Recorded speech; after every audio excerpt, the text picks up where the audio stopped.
Салам кыргыз футболунун көрөрмандары. Өлкөбүздө футболдун сезону келип, көрөрмандарыбыздын кубанычында чек жок. 20 март күнү Өзбекстан курамасы менен курама командабыз Комокто ойун өткөрмөкчү. 18 март күнү Кыргыз курамасы Ташкент шаарына конуп, оюнга чейин бир күн толугу менен машык өткөрүп, оюнга даярданмакчы. Курамабызды жогорку деңгээлде тосуп алгандары үчүн Өзбекстан футбол федерациясына ыраазычылык билдирмекчимин. Аталган оюн Ташкент шаарында Милли стадионунда Кыргызстан саат боюнча 22:00 башталат. Жеке кескилүүлөрдүн тарыхы. Көп жылдык футбол тарыхы бар эки курама жалпы 9 беттеш өткөргөн жана беттештин баары Өзбекстан курамасынын жеңиши менен аяктаган.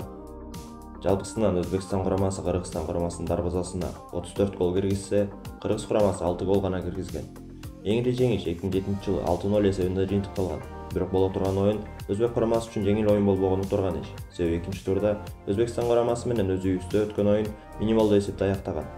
Ал оюнда Кыргыз курамасы дээрлик оюн аягына чейин күрөшүп, теңме-тең ойногон. Турнирлик жадыбалда 6 турнир жыйынтыгы менен Кыргыз курамасында 1 жеңиш жана 5 жеңилүү бар.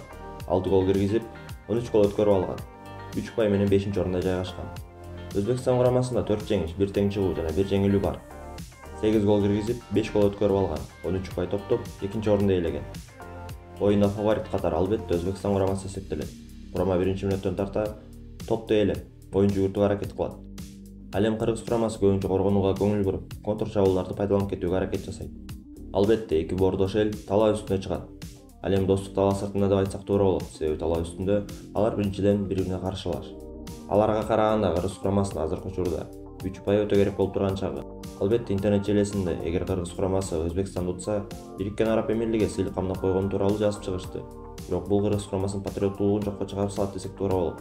Жеңишке жетери менен оюнчулар арабтардын акчасы үчүн ойноду деген сөздү айткан адам чыгат. Ал эми оюнчулар негизи өлкө үчүн гана ойнойт.